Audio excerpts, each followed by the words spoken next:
I was trying not to stare too hard at the Vanga, right up until he climbed over the safety railing at the edge of the overlook. The Vanga was a guy, judging by the vestigial horns between his ears. Early middle age, brown-furred, with high-end but hard-worn hoof shoes, leggings and tunic. A Vanga who'd been well off once, but had fallen on hard times.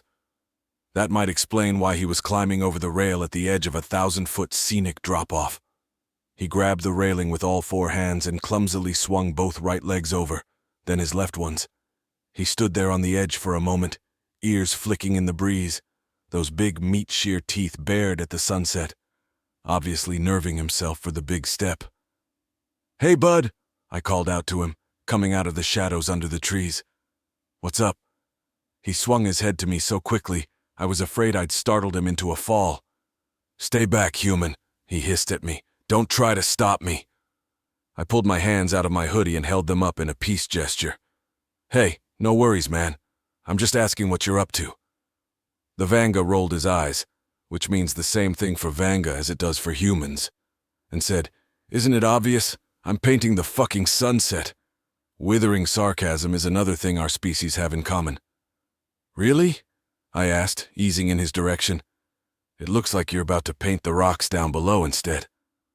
The Vanga coughed out the kind of laugh that you make when you really don't want to find something funny, but do anyway. "Yeah, that's the plan. Not much gets by you fucking skinnies, huh?" That was a politically incorrect Vanga term for humans. Not quite a slur, but not quite an affectionate nickname. I replied with a smirk. "Hey now, let's leave the racism out of this conversation, you fucking spider llama." I returned the skinny remark in kind. He scowled at me. "How about we just don't converse at all then?" "But why not, man? You in a hurry? I mean, if you've got somewhere to be, don't let me hold you up." I pulled out a narc stick and lit it, taking a couple of hits.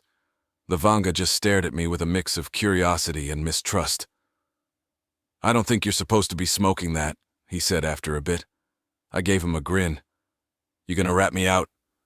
He just snorted and went back to staring out off the cliff, over the acres of blue-green parkland below, and across the city lightscape that was just flickering to life as the sun settled low in the east.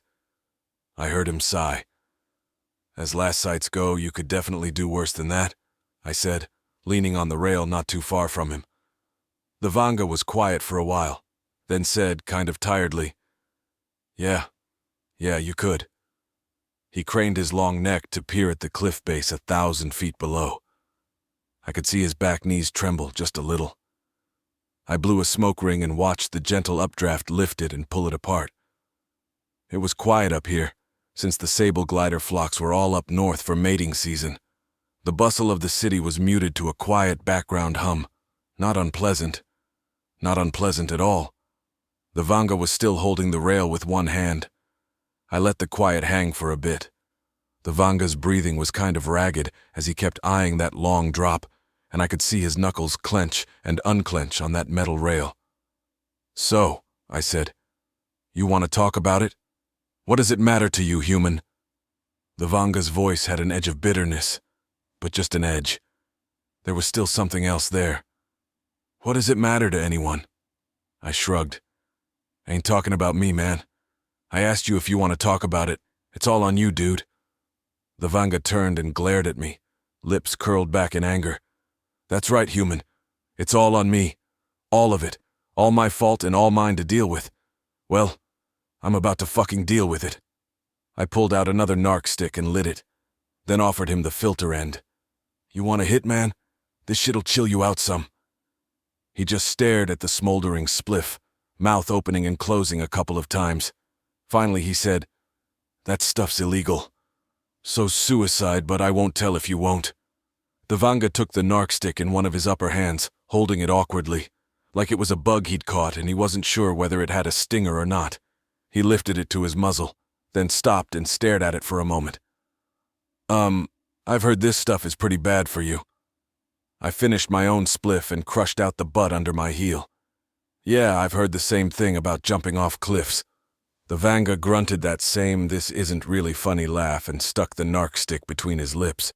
And after a rough start and a little encouragement from yours truly, He was toking like an old hand. The near silence, the solitude, and the distant muted music of city life was all the better with a tranquil little buzz going.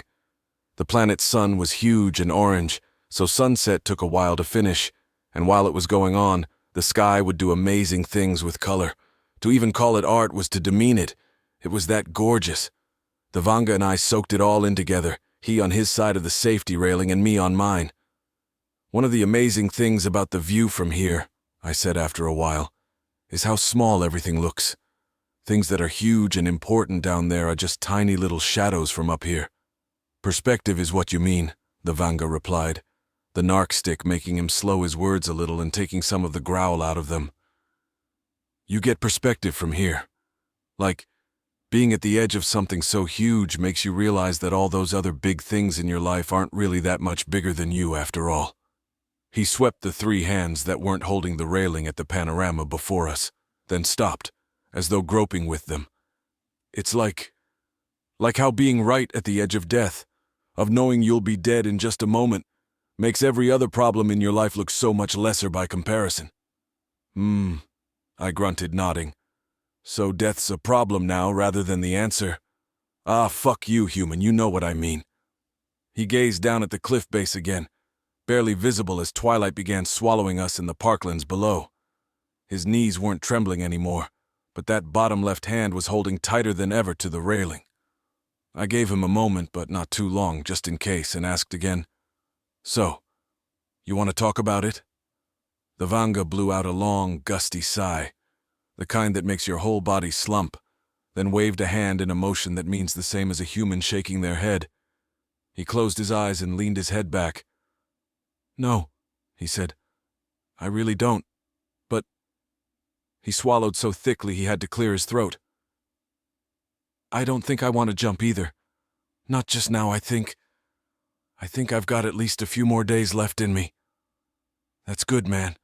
That's just how you've got to live sometimes." I put a hand on the arm that was holding the railing.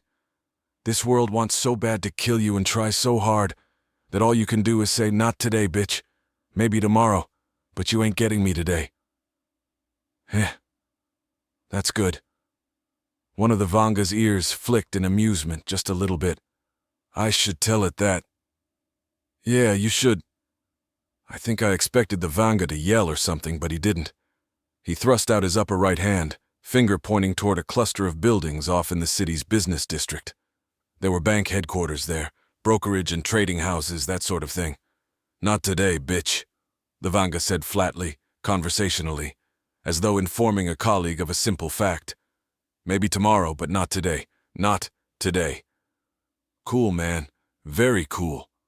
I held out a hand to him. "You need a hand getting back over the railing?" He grasped my hand in one of his lower ones. "No," he replied, "but I'll take the help anyway." And with just a bit of heaving and neon rail bonking, we got him back onto the right side of the railing. "Thank you. For all of it, I guess," he said awkwardly.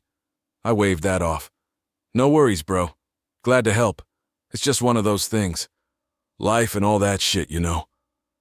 I think I do know," the Vanga sighed.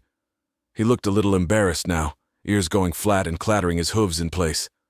"So what brings you up here anyway? Do you just hang out at the Overlook all the time, dispensing drugs and wisdom, or what?" Now it was my turn to be embarrassed and shuffle my feet and find other places to look. "Ah, shit. I hate to admit this now." "What?" The Vanga cocked his head, frowning. "Oh well, nothing to it but to do it."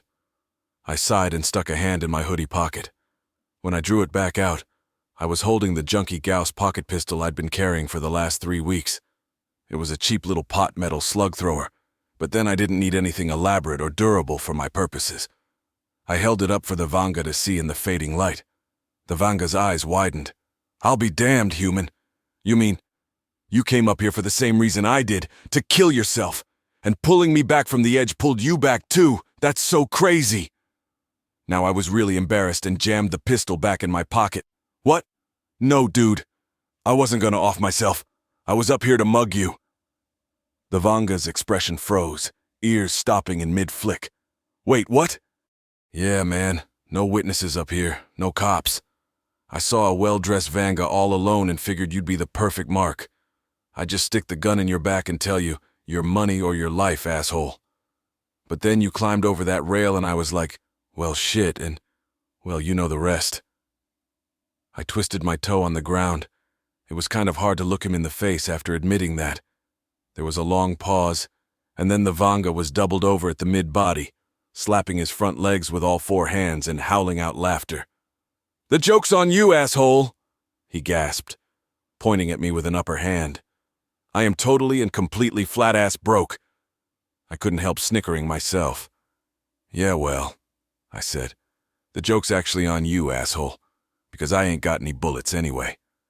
And that set us both to laughing until we were crying as, arm in arm, we set off down the trail and back toward the world again.